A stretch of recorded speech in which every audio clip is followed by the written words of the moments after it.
స్వాగతం TDM 24 news కు. కానీ తుపాకీతో కాల్చి ఆయన ప్రాణం తీసింది గాడ్సే. తుపాకీతో కాల్చి ఆయన ప్రాణం తీసింది గాడ్సే. గాడ్సే ఎవరు? మహారాష్ట్రకు సంబంధించిన ప్రాణం. మీరు ప్రాణం తీసే కాడు ఉంటే మేము ప్రాణం పోసే కాడు. మా అంబేద్కర్ గాంధీ ప్రాణం నిలబెట్టిండు, మీరు గాంధీ ప్రాణం తీశారు. మీరు గాంధీ ప్రాణం తీయడం అంటే మన జాతి పితను చంపుకున్నాం కదా. ప్రపంచంలో ఏ దేశ స్వాతంత్ర సమరయోధులన్నా, ప్రపంచంలో ఏ దేశ విముక్తి కోసం పాటుపడ్డానన్నా చంపుకున్న చరిత్ర ఎక్కడ కనిపించట్లేదు. మన దేశానికి స్వాతంత్రం సాధించి పెట్టిన మన జాతి పితనే చంపుకున్న చరిత్ర దేశంలో ఉన్నది. చంపిన చరిత్ర గాడ్సేకు ఉన్నది. ఆ గాడ్సే వర్గం బ్రాహ్మణ కాదా? బ్రాహ్మణ కాదా? పరశురాముడు తండ్రి ఆజ్ఞ మేరకు, పరశురాముడు తండ్రి ఆజ్ఞ మేరకు తన తల్లి రేణుక ఎల్లమ్మను చంపే ప్రయత్నం చేస్తుంటే, తల్లి రేణుక ఎల్లమ్మను చంపే ప్రయత్నం చేస్తుంటే ఆమె పరిగెత్తుకొని వచ్చి మాదిగవాడలో ఉంటే, మాదిగవాడలో ఉండబడే ఎల్లమ్మను కాపాడింది మాదిగలు కాదా? మా చిన్నతనంలో మా ఇంట్లో ఎల్లమ్మకు మేము పూజ చేసేవాళ్ళం, నోములు నోముకునేవాళ్ళం. ఎల్లమ్మ ఎవరంటే పరశురాముడి తల్లే కదా. మీ తల్లిని మీరు చంపాలని చూస్తే మేము కాపాడే ప్రయత్నం చేశాం. మీ తల్లిని, మీ బ్రాహ్మణ తల్లిని మీరు చంపే ప్రయత్నం చేస్తే కాపాడే ప్రయత్నం చేశాం. కాపాడడం కోసం మేము యుద్ధం చేయాల్సి వచ్చింది. అంతిమంగా మా వాడలోనే ఆమెను చంపేశారు. ఎవరు చంపింది? పరశురాముడే చంపేశారు. కన్న తల్లిని చంపుకునే కాడ మీరుంటే మీ తల్లిని కాపాడే ప్రయత్నం చేశారు. గాంధీని చంపే కాడ మీరుంటే గాంధీని కాపాడే కాడ మేము ఉన్నాం. మా అంబేద్కర్ వాదాన్ని మేము గౌరవిస్తాం, మేము బలపరుస్తాం. కానీ మా అంబేద్కర్ కూడా ఒక అడుగు వెనుకకు తగ్గి కమ్యూనల్ వాదిని కూడా కోల్పోవడానికి సిద్ధపడ్డాడంటే కేవలం ఒకే ఒక కారణం, గాంధీని బతికించడం కోసం మాత్రమే. గాంధీని బతికించడం కోసం మా అంబేద్కర్ వెనుకకు తగ్గి ఆయన ప్రాణాన్ని నిలబెట్టిండు. స్వాతంత్రం సాధించిన జాతి పితను గాడ్సే చంపేసిండు. మా అంబేద్కర్ ఆయన ప్రాణాన్ని కాపాడిండు. ఆయన దళితుడు, కానీ ఆయన ప్రాణం తీసింది గాడ్సే బ్రాహ్మణుడు. చర్చకు రావాల్సిందే.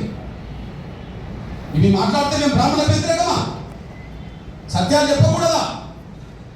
మీరు చెప్పింది అన్ని వినాలనా? మీరు చెప్పింది అన్ని వినాలనా? మేము అది ఎట్లా కుదురుతుంది? నేను అంటున్నా, ఈ దేశంలో ఇద్దరి మహనీయులకే మహాత్మా అనే పేరుతున్నాయి. గాంధీ కంటే ముందు మహాత్మా జ్యోతిబా పూలే,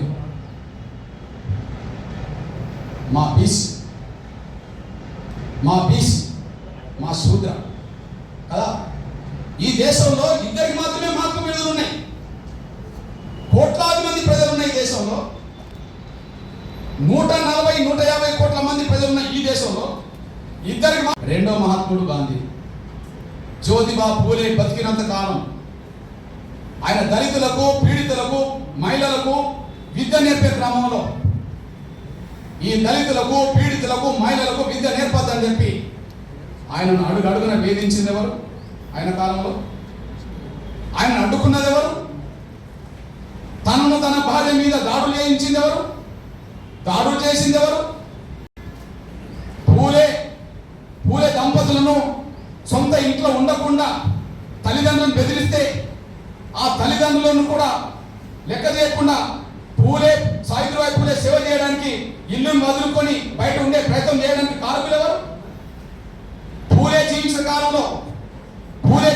కాలంలో పూలే సమాజం కోసం పాటుపడుతున్నప్పుడు, పూలే దళితుల కోసం, పీడితుల కోసం, మహిళల కోసం పోరాటం చేస్తున్నప్పుడు, ముఖ్యంగా విద్యాన్ని అక్షరం అందిస్తున్నప్పుడు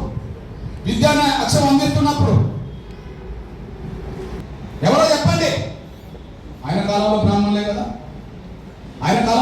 కదా. ఇద్దరు మహాత్ములు, ఒక జ్యోతిబా పూలే ఆయన జీవించే కాలంలో అడుగడుగున అవమానించింది, దాడులు చేసింది, హింస అప్పుడు బ్రాహ్మణుడే ఇంకొక మహాత్ముడిని కాల్చి చంపింది గాడ్సే బ్రాహ్మణ వర్గం సంబంధించిన వ్యక్తి. దేశం మొత్తం మీద అందరికి తెలిసే విధంగా పూలే జీవిత చరిత్ర రాశారు కదా. పూలే వికసిత భారత్కు దారిదీపం అన్నాడు కదా. పూలే వికసిత భారత్కు దారిదీపం అన్నాడు కదా. నేటికి దారి చూపే ధ్రువతార అన్నాడు కదా. మహాత్మా జ్యోతిరావు పూలే జ్ఞాపకం కాదు, ఒక మార్గదర్శి అన్నాడు కదా. ఎవరన్నారు? మన ప్రధానమంత్రి అన్నాడు కదా. భారత్కు నేటికి దారి చూపే ధ్రువతార జ్యోతిరావు పూలే అన్నాడు కదా. మన ప్రధానమంత్రి గౌరవ నరేంద్ర మోడీ గారు మహాత్మా జ్యోతిరావు పూలే ఒక దార్శనికుడు, ఈ సమాజానికి, భారత సమాజానికి దారి చూపే వ్యక్తి కదా. కొన్ని కోట్లాది మంది అనగాన వర్గాలకు విద్యకు దూరమైన రోజుల్లో విద్యను అందించిన వ్యక్తి అని చెప్పి ఆయన ఏం రాస్తాడంటే స్పష్టంగా రాస్తాడు, విద్య అనేది కొందరు సొత్తుగా భావించుకుంటున్న రోజుల్లో అన్నాడు. విద్య అనేది కొందరు సొత్తుగా భావించుకుంటున్న రోజుల్లో ఇది అందరి హక్కు అని చెప్పి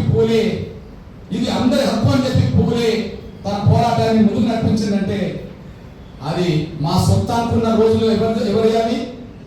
విద్య అనేది మా సొత్తే, ఎవరికి రావద్దని అడ్డంపడేది ఎవరు? బ్రాహ్మణులే కదా. కానీ ఈరోజు మనం ప్రధానమంత్రి నరేంద్ర మోడీ గారు ఏమంటారు? ఆనాడు విద్య అనేది కొందరు హక్కాన్ని భావించుకుంటున్న రోజుల్లో, కొందరు సొంతాన్ని భావించుకున్న రోజుల్లో విద్య అందరికి అందాలి, సమానత్వం అందరికి రావాలని చెప్పి మహాత్మా జ్యోతిరావు పూలే యుద్ధం చేసినని చెప్పారు కదా. అంటే గొప్పగా రాశాడు కదా. మీరు ఎవరి వైపు ఉంటారు?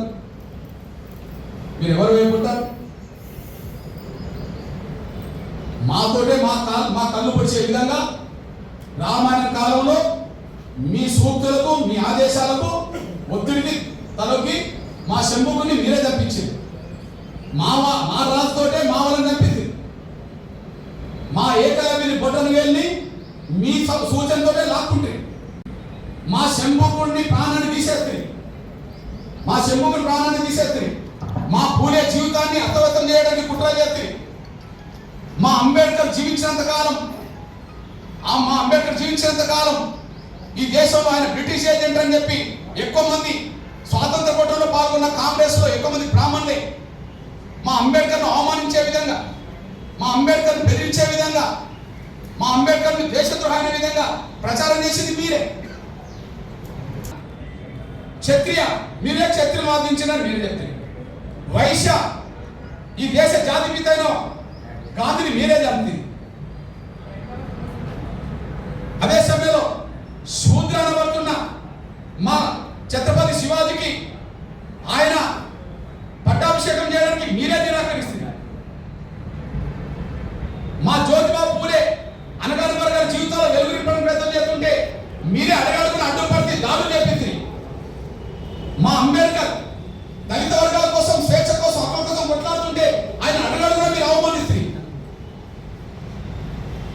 మీరు అవమానించే కాడున్నారు, మీరు బాధలు పెట్టే కాడున్నారు, మీరు హత్యలు చేసే కాడున్నారు, మీరు అన్ని చేసే కాడున్నారు. మేము బాధలు పడే వర్గాలు ఉన్నాం, కాపాడే కాడున్నాం, హక్కులు సాధించుకునే కాడున్నాం. మేము ఎవరిని బాధ పెట్టాం? తోటి ముందుకు నడిపిస్తున్నాయి తప్ప వెనుకకు తగ్గే ప్రసక్తి మాత్రం ఉండదనే విషయం కూడా మేము స్పష్టం చేస్తూ మళ్ళీ చెప్తున్నాం. ఇది ఎంఆర్పిఎస్ వాయిస్ ఇవ్వచ్చు, కానీ ధర్మం కోసం, న్యాయం కోసం, సమానత్వం కోసం. మాకు ఎదురుపడేటోళ్ళు కుల వ్యవస్థ రద్దు కావద్దంటోళ్ళే ఎదురుపడతారు. సాంఘిక సమానత్వం రావద్దంటోళ్ళే మాకు ఎదురుపడతారు. సాంఘిక సమానత్వం రావద్దు అనేటోళ్ళు ఎదురుపడతారు. హిందూ దేవాలయాల్లో బ్రాహ్మణులు తప్ప మీద ఎవరు రావద్దు అనేటోళ్ళు మాకు అడ్డుపడతారు. ఆ అడ్డపడేటోళ్ళు ఎవరైనా మేము లెక్క చేయం. 100% మా పూలే అంబేద్కర్ వాళ్ళు జీవించిన కాలంలో ఏ సాంఘిక సమానత్వం కోసం, ఏ సామాజిక న్యాయం కోసం, ఏ పోరాటాన్ని అయితే వాళ్ళు ముందుకు తీసుకెళ్లారో మా కాలంలో వాళ్ళ స్పిరిటే మాకు ప్రధానం. మాకు ఇంకేం అవసరం లేదు. ఈ దేశంలో స్వేచ్ఛ రావాలంటే, ఈ దేశంలో సమాజాలకు భాగస్వామ్యం ఉండాలంటే ఈ కుల వ్యవస్థ రద్దు కావాలి. ఎవరు నమ్ముకున్న విశ్వాసాల దగ్గరనైనా అందరూ పూజారులుగా ఉండాలి. యేసు క్రీస్తు నమ్ముకున్న కాడ అందరూ అన్ని వర్గాల పాస్టర్లు ఉన్నప్పుడు, ప్రవర్తన నమ్ముకున్న కాడ అందరూ మసీదులో ముల్లాలుగా ఉన్నప్పుడు, హిందూ విశ్వాసాలు నమ్ముకున్న కాడ, హిందూ దేవాలయ కాడ అన్ని వర్గాలకు సంబంధించిన వాళ్ళు పూజారులు ఉండాలని కోరుతున్నాం. ఇది రామానుజాచార్యుడి దృక్పథం నుంచి, అంబేద్కర్ ఆలోచన నుంచి ముందుకు నడిపించే పోరాటం తప్ప మేము బ్రాహ్మణులకు వ్యతిరేకమని మీరు ఎందుకు రోడ్డు మీద వస్తాను? మిమ్మల్ని మీరు ఎందుకు వస్తాను? అసలు మీరు వస్తే అవుతుందా? మీరు వస్తే అవుతుందా? అందువల్ల మేము స్పష్టం చెప్తున్నాం, ఈ పోరాటంలో న్యాయం ఉన్నది, ధర్మం ఉన్నది.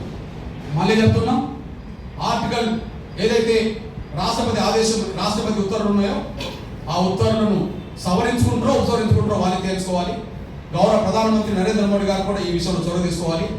అన్ని రాజకీయ పార్టీలు కూడా మౌనం వీడి దీని మీద స్పష్టతనివ్వాలని చెప్పి, అదే సమయంలో దళిత క్రైస్తవులు అనబడుతున్న వాళ్ళు భక్తులైనా, విశ్వాసులైనా, వాళ్ళు పాస్టర్లైనా, వాళ్ళు ఫాదర్లైనా, లేదా వాళ్ళు ఇంకోటైనా పదవి తర్వాత బిషప్లైనా, ఎవరైనా సరే దళిత వర్గాల ప్రయోజనాలు కాపాడే విధంగా ముందుకు రావాలని చెప్పి, దళిత క్రైస్తవ ప్రయోజనాలు కాపాడే విధంగా ముందుకు తీసుకెళ్ళాలని చెప్పి నేను విజ్ఞప్తి చేస్తూ, ఇక్కడ ఎంఆర్పిఎస్ దళితుల హిందువుల పక్షాన అయోధ్యలో మా పూజారులు ఉండాలని కోరుతాం. దళితుల హిందువుల పక్షాన వాళ్ళ హక్కులన్నీ పరిరక్షిస్తాం. కానీ దళిత క్రైస్తవుల పక్షాన చట్టబద్ధమైన రైట్ కోసం కొట్లాడతాం.